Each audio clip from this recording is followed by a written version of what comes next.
All right, folks, welcome in to Pickaxe and Roll, brought to you by our good friends over at Superbook Sports. Oh God, it's not Superbook Sports. I keep doing that. It's Autograph. Jesus. I'm your host, Ryan Blackburn, at NBA Blackburn on Twitter, part of the Mile High Sports Podcast Network, and I am excited to talk about last night's Denver Nuggets win as the Nuggets defeat the Los Angeles Lakers once again. Final score 112-105. Very excited to see everybody in here. Very excited to see Nuggets fans just vibing out, having a grand old time, because good God, is this fun. It's a lot of fun to be in this position, and very reminiscent of last year's playoffs in a lot of ways, and lots of ways that I didn't expect. I thought that Denver would be a little bit more rattled at various points. I thought that there'd be some gaps in the armor, some chinks, if you will, chinks in the armor, of course. That is not the case. That is not the case. Denver has found ways to be successful. They have found ways to be dominant once again. And holy hell, does it feel like Denver is just like, I mean, they're coming into their own as they do. As like they always say, wait. They always say, be patient. Like, we know what we have. We understand. We can turn it on in the playoffs. And then they have a loss like they did in game 81, where you have to think about it again. And you're wondering, okay, is this real? Are they going to do this again? And they did. They did. They are very, very good. Maybe even great. I think a lot of people believe that they are once again great. We'll wait to see what happens in future rounds to see whether that is actually true. But at this moment in time right now, the Nuggets own so much mental headspace in Los Angeles that they could build a mansion. They could build a mansion. Maybe they might even take up a whole city block, because they are absolutely dominating the Los Angeles Lakers. And it's every time. It's every time. It doesn't matter if it's in Denver, if it's in Los Angeles, if it's on the moon, if it's on the sun. They do not care. They just beat the Lakers every time. How insane is that? If you're a long-term Nuggets fan, you know that this is weird. You know that this is not normal, but it's very nice to be able to experience it regardless. And Denver last night did it exactly the way that they did it in game 1. Maybe not in game 2. Game 2, I think, was a special commodity of its own. But it does just feel like Denver, like they've got enough mental headspace here, and they are well on their way to doing stuff. It's great. Very excited for everybody to be in here. We're going to talk about all of the layers of last night's game. We'll get into just where the Lakers are cooked and what's actually going to happen here. But we're also going to talk about how this is a deja vu moment and how this is exactly like last season, in my opinion, just in a lot of different ways, but especially between the two Lakers series. But first, we got to go over what happened in the game. We got to talk about every little bit of layers there. Not like go into too much depth, because I know that everybody's already seen it. Everybody's already watched several highlight reels. I understand that. Denver came out of there immediately down 8-0 after one timeout. Michael Malone was like, yeah, you guys weren't ready to play, and calls a timeout immediately. Lots of run-out dunks, some turnovers, some sloppy play from Denver. Jokic was really the only guy kind of keeping Denver in the game. KCP hit a 3 at one point, but Denver was struggling to shoot. They were struggling to space, and it really was just Joker in that first quarter that was keeping the Nuggets afloat, despite the fact that he had 2 fouls, and he had 2 fouls within like 4 minutes and had to play through foul trouble for another 7 minutes. And that probably affected his defense a little bit, probably affected the Nuggets a little bit. They were down by double digits, 33-23. After the first quarter. It didn't even take them until the first half to be down double digits. It's crazy. But then Jamal Murray and Aaron Gordon come back in, and Denver plays this bench lineup that features Christian Brown, Peyton Watson, Justin Holiday. And for the first time, you could really see the vision with that group this year. For the first time. And actually, you know, I've seen the vision before, but like in the playoffs is what I mean. That group was a hustling unit. That group was doing a fantastic job of putting pressure on the Lakers, even if they weren't perfect, even if they weren't shooting that well. Jamal Murray did a nice job of running the show on the offensive end, got an offensive rebound for himself and put up a basket, and just did a nice job of getting to the mid-range. And it was a little bit better than where he was in game 2, to be clear. But the real keys, in my opinion, to that stretch were Peyton Watson and Aaron Gordon. Peyton Watson, a couple blocks in that second quarter stretch. Aaron Gordon grabbing offensive rebounds and defensive rebounds, getting to the paint, just dominating, doing everything physically, working harder than the Lakers were willing to work, and just doing a great job of keeping Denver in it, despite the fact that the shots weren't falling. Like, Christian Brown hasn't really shot the ball well this series. Justin Holiday goes 0 of 4 in 8 minutes last night, 0 of 4 from 3. Peyton Watson 0 of 1. Reggie Jackson did hit a 3 in the third quarter, did turn his ankle immediately after that, so I'll get to that in just a little bit. But like Jamal Murray, 1 of 6 from 3, despite the fact that it looked like he got the mid-range back a little bit more. He was 7 of 15 from 2, not necessarily the most efficient number, but still did a better job, I think, of sort of running the middle of the floor, in my opinion. But Jokic comes back in, the starters come back in that kind of mid-second quarter range, and Denver, they're playing pretty good defense. The Lakers are kind of bailing them out a little bit because they're not shooting the ball that well. But the Nuggets aren't shooting the ball well either, so they can't quite get over the top in that situation. And they're down 4 heading into halftime. But you certainly don't think that, oh yeah, this game's out of reach. So there's no way that they could come back in this one. No. I think everybody and their mother believed that the Nuggets were going to come back in this one because they had done it, 10 times before. And because they had, that was just not a margin. 4 points is nothing for Denver. And they clearly proved it coming out of the third quarter. They started the third quarter 20-8, immediately took a lead, and then they got it up to double digits. And from there on, the Lakers were just defeated. They had nothing. Absolutely nothing. Anthony Davis scored 2 points in the fourth quarter. LeBron James, I think, does a generally good job in those situations, but he also had some pretty big mistakes, took some pretty odd shots, definitely didn't do his team any favors with some of the decisions that he made. And then D'Angelo Russell, that's the big one, right? That is the big one for the Lakers, where 0 points in this game after it was 7 of 11 from 3 in game 2. But in game 3, 0 of 7 from the field, 0 of 6 from 3. Did nothing. And then, Jonathan, I did see this video. Have you seen the video of D'Lo on the bench? Absolutely. That is a guy who has given up on his team. And that is a guy who maybe the team has given up on. So I would actually be surprised if he started in game 4. I bet that they go to Gabe Vincent. I also think that they go to Taurean Prince over Rui Hachimura. And they just decide, no, we're gonna try to space them out. We're gonna get a veteran in there. We're gonna get somebody who's playing better in there.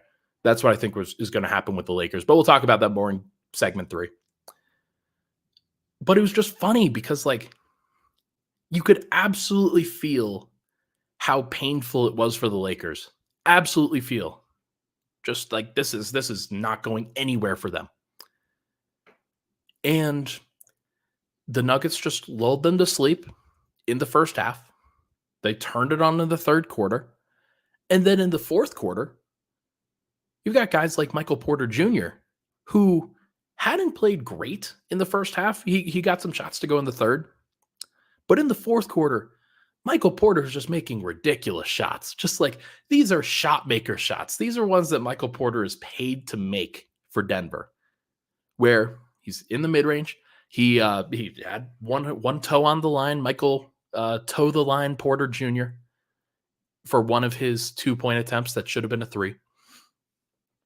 But then he had 3 other mid-range shots where he works his way around the perimeter, gets to a spot, rises up taller than anybody else, and hits it because he's in a rhythm, hits a shot, and he's kind of clutch. I think he's proven that in this first round series, at least. He's been doing a fantastic job of giving Denver, like outside of the normal two man game, Porter has been giving Denver so much energy and lift that he's been able to separate and help Denver separate in these moments. And it's been wonderful. Or he's been helping keep them in it, which is even more important. Because sometimes, like if you're D'Angelo Russell, for example, like comparatively, those two guys should be about the same level, in my opinion. That's what D'Lo's paid to do. That's his role on the team. He should be about the third scorer, the third or fourth best player on the team, depending on how you look at it. Michael Porter's paid to do the same thing. And Porter is just a world better and a world more consistent on both ends of the floor than somebody like D'Lo, it's great for Denver. It's why they're a champion, if we're being honest. And so he does that.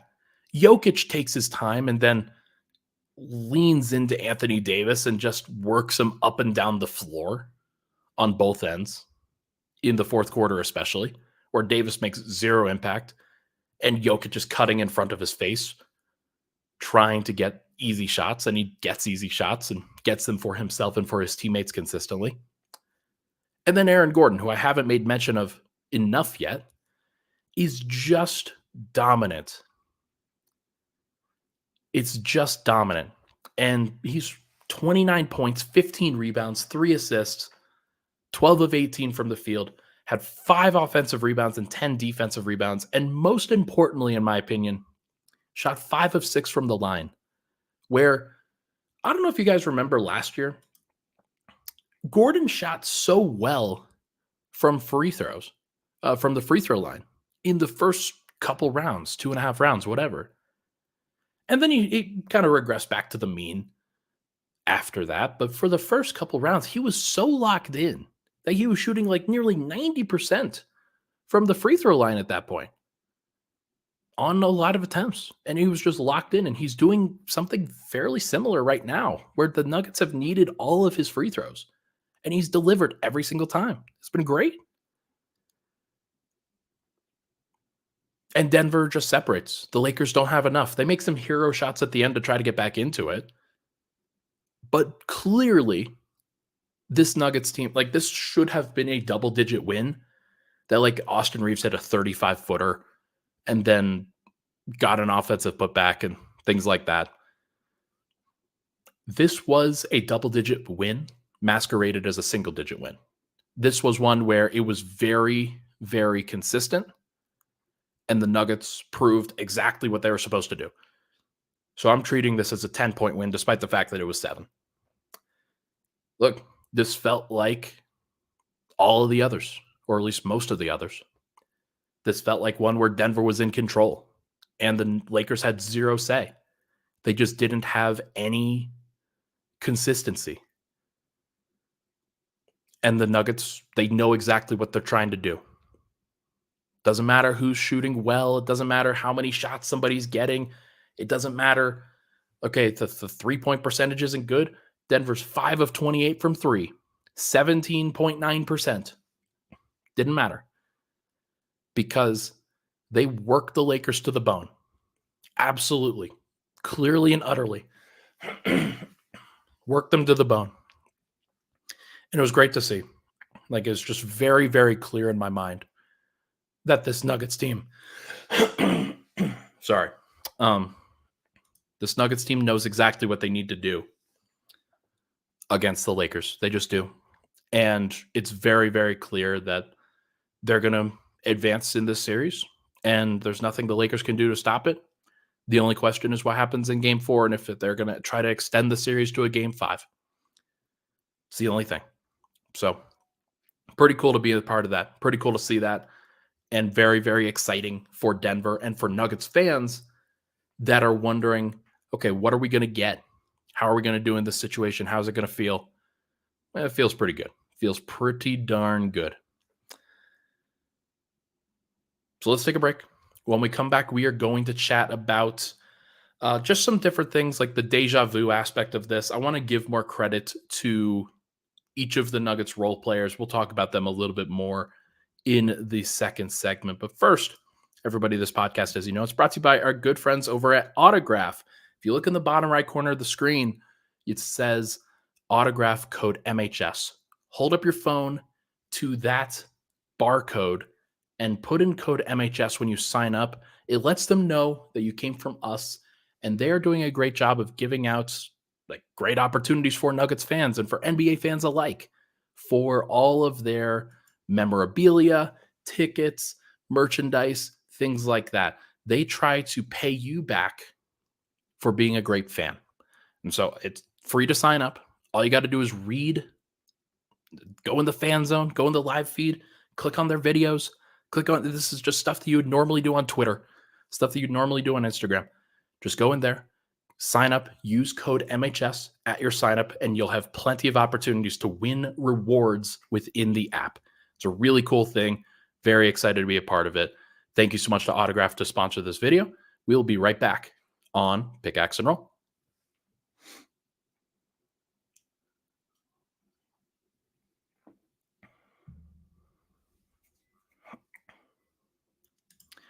And we're back. Pickaxe and Roll, Ryan Blackburn here. Thank you so much for tuning into the show. Appreciate all the love and support on the podcast as always. If you can, it'd be awesome if you could rate, review, and subscribe to the show. 5 stars on Apple Podcasts, Spotify, obviously a like on YouTube. Subscribing on YouTube would be great. This channel continues to grow. We've seen so much growth on this channel. Really excited for it. Put my heart and soul into this, if you will. So thank you for being a part of it. Really, really appreciate the support. Seeing a lot of commentary on the Joel Embiid play last night, and not just plays, because there were many of them. My take on it is that he should have been ejected and should never have been able to score 50, because what he did was a very dangerous play and he was retaliating, and that should never be allowed, even in a playoff game. Like, sorry. Philly fans are going to outline that as him being a competitor. They're going to outline him as saying, oh yeah, he'll do whatever it takes to win. He'll be very physical. Although I did see the Rights to Ricky Sanchez guys talking about this moment, and they're talking about, probably should have been ejected. So credit to them for seeing that.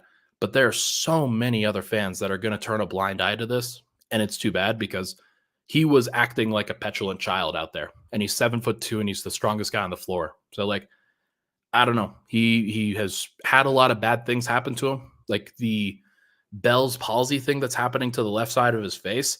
Like, that shit sucks. That's horrible, and nobody should have that happen. But it doesn't give him the opportunity to like take cheap shots at other players. Like, that's insane.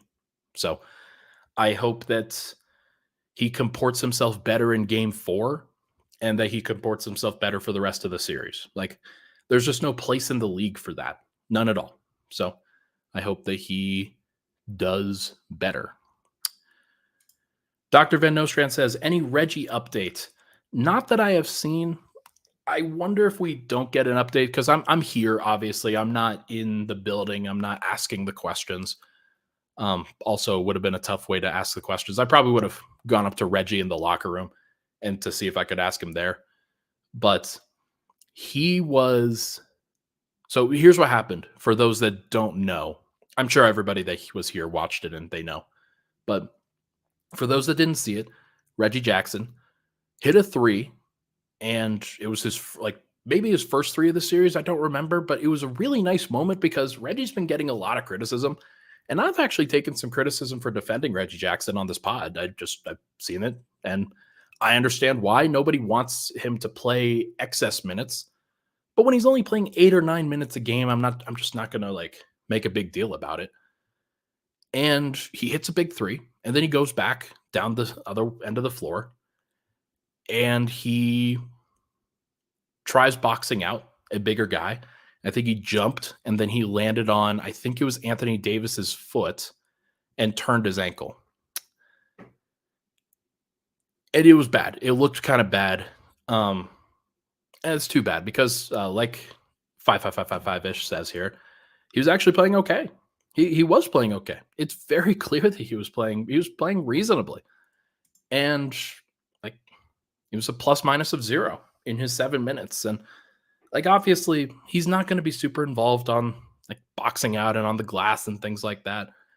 But he made a couple plays, had an assist, did a nice job of setting the table for folks.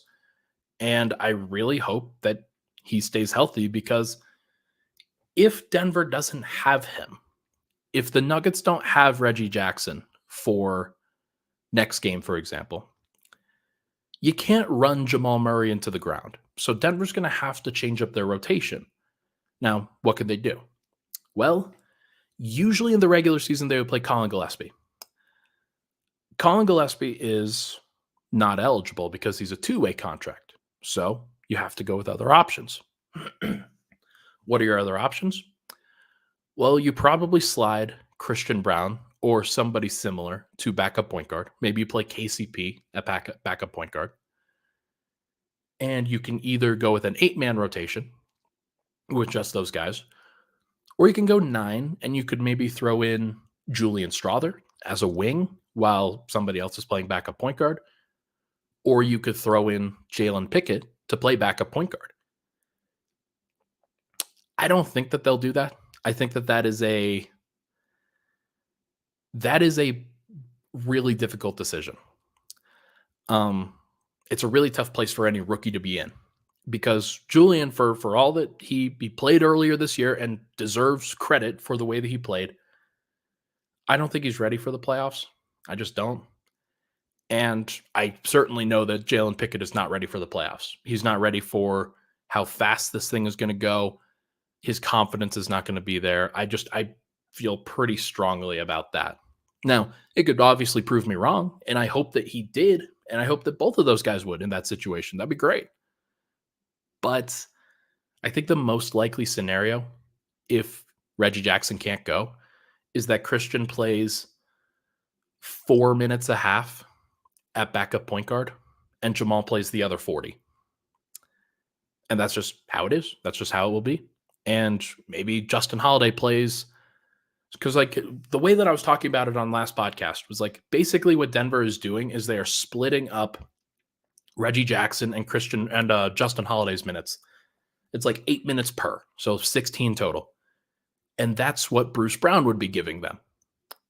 Not 16, like he'd be playing more, but Christian Brown is stepping up and playing more time as a result.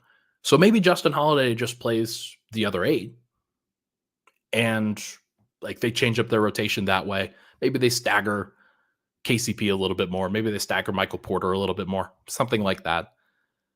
But I just don't think that's like, it's not going to be that big of a deal.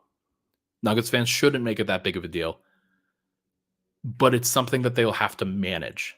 And like, they're currently playing about an 8.5-man rotation right now. If it's cut down to 8, puts even more pressure on Christian Brown and Peyton Watson.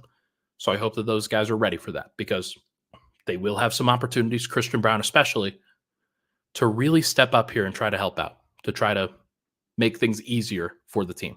So we'll see what happens. We will see what happens. And here's a good comment. NDRW says, I don't think Reggie being out hurts the Nuggets too much in this series, but if the Wolves come through, it's going to be an issue. Yeah, it very much could be. And while I know a lot of Nuggets fans will look at what Reggie did and they'll be like, we don't want to play him in the Wolves series. Like they're going to kill him. It's not about that. It's really just about Denver finding ways to get Jokic the ball and Murray the ball and Porter the ball and Gordon the ball in these situations. And Reggie, I know it doesn't feel like it all the time, but he does a pretty solid job of that, especially when it's on his mind. When he kind of goes rogue a little bit, that's when I can understand. But it's like, it's a couple possessions here or there. For the most part, he does a good job making sure that Jokic gets the ball, in which case, like it's the most important thing, right? Like if Jokic has the ball in his hands, then it's hard to really complain about what happens because usually good things happen. So that's what I'll say about it. I think True Teller said, he asked a question earlier. Ryan, are you worried about the 3-point shooting? Yeah, Yeah, I think I am. Honestly, I think I am. 5 of 28 from 3 in this series. And if you go back and look at the other 2 games, Denver, I think, was 8 of 34 for like 26% in the first game or in the second game. And then they were like 34%, I want to say, in the first game. On the series as a whole, the Nuggets are shooting 26.9% from 3. If we sort by three-pointers attempted, Michael Porter shooting 47.8%. He is carrying the burden. Murray's at 25%. KCP's at 26%. Jokic is at 37.5. Christian Brown is at 0%. He's 0 of 7. Peyton Watson is 2 of 7. Reggie Jackson is 2 of 7. Those are each 28.6%. Justin Holiday is 0 for 7. And Aaron Gordon's 0 for 6. So you've got a couple guys there with Christian Brown, Justin Holiday, and Aaron Gordon that just have not hit one. And with Christian, I kind of worry about that a little bit because I thought that would be a problem heading into it. There's a difference between regular season and playoff shooting. There just is. And fortunately for Denver, that it hasn't affected them that much. They still collapse to the rim. They're still like that's definitely a thing. Last year, say what you want about Bruce Brown and guys of that nature, Jeff Green, whatever. Christian was asked to be the fifth option pretty consistently on the second unit. Just pretty consistently. Never had any questions about, okay. Because Jeff Green, sometimes he'd get in the post. Sometimes he'd run a pick and roll. Sometimes he'd get the kick out and then he'd drive, things like that. And Bruce Brown, obviously, second option, third option. And then Jamal Murray, Aaron Gordon, those guys were usually 1 and 2. Now Christian is like he's elevated up in terms of responsibility. And what that means is elevated up in terms of attention. And opponents know what his tendencies are from seeing him in the league for a second year. And they know that he is like definitely loath to taking 3-point shooters unless he has to. And when your mentality is like that, sometimes you can go through these stretches where you only take these threes because you feel like you're obligated to, and not because you're open and not because you want to. Now, I'm sure that Christian, he could go 3 of 4 in the next game and shut me up, and that would be great. That's what I'm hoping for. Like, I don't care. Like, if I'm wrong here, that's fine. But I do think that they are between Christian and Peyton. The Nuggets don't have spacers. Justin Holiday is a spacer. He's just not shooting well. Teams react to him as a spacer. They don't react to Christian or Peyton as spacers. And so that congests the lane when the Nuggets are trying to post up Jamal Murray or run Murray AG pick and rolls, things like that. It's just a lot more difficult. And it actually makes it easier for them to trap Murray in those situations because they could just play 4-on-3 defense on the other guys. And if the ball gets to the open corner, they'll live with it. They'll be fine. It's not Murray taking the shot. So that's generally a good thing. So this is something to think about. Fortunately, the Nuggets have not been affected by it in the series so far. And maybe they won't be affected by it. Maybe in future series, the Nuggets just shoot better. This is very possible. But I am kind of worried that if things continue like this, the margins just get tighter and tighter the deeper into the playoffs you go. And it looks like Denver will face the Minnesota Timberwolves in the next round, unless Phoenix has anything to say about it. Minnesota and Phoenix, they play tonight at 8:30 Mountain. So we'll see what happens with that. If Minnesota wins that game, then that series is basically over. Denver will have to get ready for Minnesota, and Minnesota's the best defense that they will face. So I'm thinking about it, and I hope that Denver is just saving their 3-point makes for the next round. That would be my take. Am I expecting it? Not really. Fortunately, Denver's like it's one of the skills that they have. It's one of the traits that they have as a team. Is they do not need 3-point shooting in order to win. They never have. but it gives them a little edge. It gives them a nice little bit of breather, and that generally helps. When Denver makes a lot of threes, especially against good teams, they generally do a great job. So I hope that they find an opportunity there. Last thing though, Aaron Gordon, Michael Porter. I mentioned this in the first segment. I want to make sure to mention it again. Those guys, they need a ton of credit. 15 rebounds for Aaron Gordon, 10 rebounds for Porter. They know exactly what is expected of them in this playoffs, and they have delivered consistently so far. Sometimes there's a couple random plays here or there, like Aaron Gordon, he'll make a weird pass, make a weird turnover, yada yada. Sometimes Michael Porter will take a shot that you don't agree with. Sometimes he'll miss a pass that you think he has to make. But for the vast majority of their possessions so far, they have been so steady. Aaron Gordon doing all the things connectively that you need him to do. Michael Porter hitting the important shots that you need him to hit within a run or to keep Denver afloat or to give them the separation that they need. Michael Porter's doing that again. For as much attention as Jokic gets, and he's the best player in the world, not close. For as much attention as he gets, for as much attention as Murray gets, Murray has not been that great this series, like from a shooting percentage perspective. And honestly, like I kind of don't know if I expect that to change. Like Murray might get hot. That's very possible. I just wonder how affected he is physically right now, Murray. And with that being the case, you know that Jokic is going to continue playing great. Like that's just what he does. But if Aaron Gordon and Michael Porter continue to play like this, which is supersized third and fourth options, not even like normal third and fourth options, then they can give Denver the margin of advantage that they need consistently. KCP also deserves a shout out for the way that he gets over screens. LeBron has not figured out a great way to go at him. He'll get into the paint, he will drive, but there are enough possessions within a run where LeBron is often like he'll take the path of least resistance. But then, like if KCP eliminates that in those situations, Denver's in a good spot. Denver's in a really good place. So, been really, really impressed with the way that they handled that. Been really, really impressed with the way that the Nuggets have continued to empower those guys and put them into positions to succeed. And those guys have taken the reins. Michael Porter, Aaron Gordon, and deserve so much credit for the way that this first series has gone. Because without Aaron Gordon, like he's outplayed Austin Reeves, to be clear. He's outplayed D'Angelo Russell, to be clear. Michael Porter done the same thing.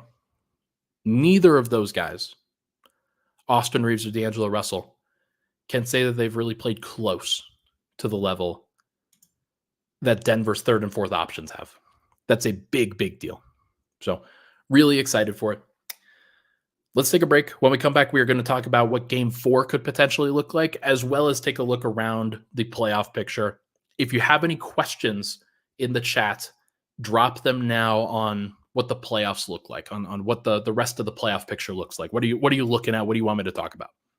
We'll be right back on Pickaxe and Roll. But first, Pickaxe and Roll. Hey, Nuggets fans. Ryan Blackburn here, host of the Pickaxe and Roll podcast on Mile High Sports. We've got the best Denver Nuggets coverage around, so make sure not to miss an episode and subscribe down below to the Mile High Sports YouTube channel.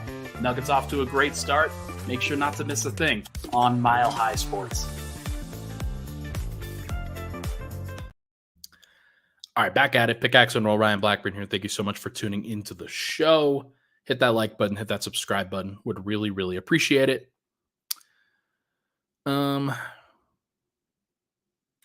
True Teller says, Ryan, this looks like regular season Jamal. They may need to trade for Luka in a couple of years.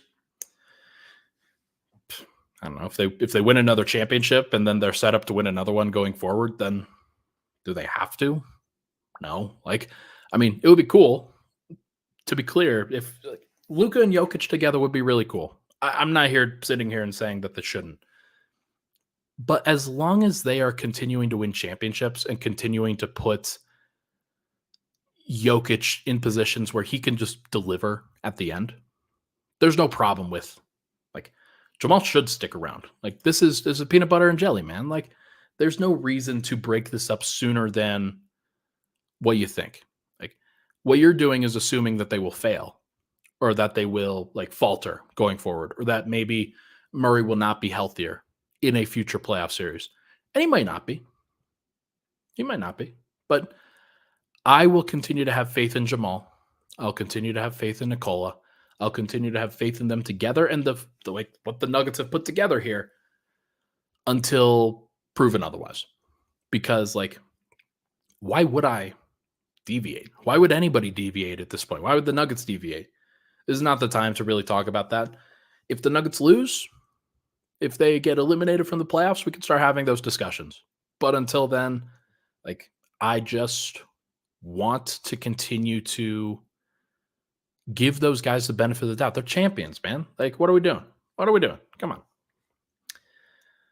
Off constantly says Jokic and Jamal have the best two-man game in the league. Jamal just hasn't gotten into a rhythm yet. Absolutely. Like, it's perfectly fine. They did not need a ton from Jamal last night. Because that's what happens when you've got guys that can step up, like Porter and AG. And here's the thing, like, Jamal's never been an all-star. I know that people like to talk about him. Oh yeah, like he's a superstar. There are all-stars in this league that have never done what Jamal does. Jamal has flaws. Like, he does. Sometimes he's not healthy enough. Sometimes he can make a decision that leaves you questioning a little bit. Sometimes his defense isn't where it probably needs to be. But this is what you get. Like, you get a guy who can hit a game winner even after playing poorly for much of that game. You get a guy who can raise his assist average as much as he has and be a great facilitator for the rest of the team. Like, he helped put Porter and Gordon into positions to succeed last night. He had 9 assists. He was very good. Just didn't shoot the ball well. So I also think that he does a great job on the defensive end when teams go at him. Like, he's very timely. When teams go at him, when they try to make a point and say, okay, we're going to go at Jamal. We're going to attack him. There are enough possessions that Jamal has where he forces the opposing team to kind of go a different direction.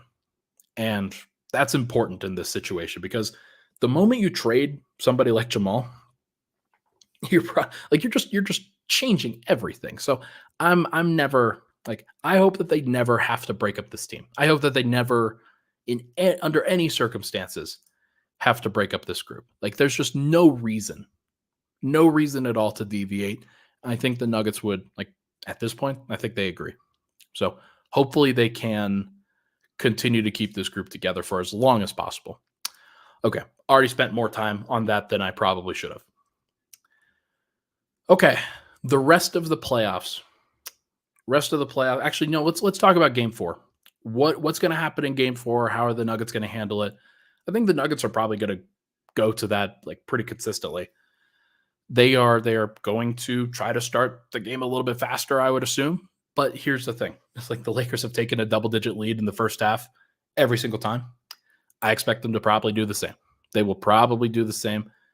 Last year when the Lakers were down 3-0, LeBron put together just a tremendous first half. And then he gassed out, and he wasn't able to do a bunch in the third and fourth quarters especially. And there was nobody else that was really able to step up in those moments. Austin Reeves, D'Angelo Russell, Anthony Davis, didn't really matter.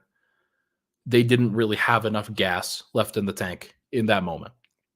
And then Denver hit those some heinous shots, including the famous Jokic off one leg, leaning to his left, running to his left, basically, just fling up to the rim, and that goes down. I wonder if we see more shots like that. I wonder if we see more backbreakers like that, where Denver just is in their bag. They have all the confidence in the world. They just know that they need to get to specific places on the floor in order for Joker to take over. And I wonder if he really tries to take over in that one. There's been a deja vu here with the way that these games have gone. I wrote about this on milehighsports.com. Game 1 of last year's Lakers series was exactly like game one of this year's Lakers series, where Joker just steps up pretty consistently. Everybody plays really well behind him. The Lakers, they find their ways to score, but ultimately Denver separates, and you could see a very clear gap. Then the Lakers make adjustments, and the Nuggets, they have to fight back in game two. Murray takes over in the fourth quarter of game two, and Denver ultimately squeaks out a win that they probably should not have had. Game three, Denver goes on the road, and they play a pretty steady game. Michael Porter has a great game. Denver gets help from the role players. Jokic gets into foul trouble. It really is crazy how things have mirrored each other. How Denver's Western Conference Final Series last year has mirrored this first round series against the Lakers. And Denver's won all three games. So will game four mirror that as well? I don't know. I don't know at all. I think that there's a very clear possibility that Jokic throws up some heinous shots and he gets those to go, and maybe Murray delivers, and maybe LeBron, like we talked about before, just goes for 30 points in the first half and then gasses out. But I do think that Denver has an opportunity to lead. I think that the Lakers will probably make a change to their starting lineup, as I mentioned before.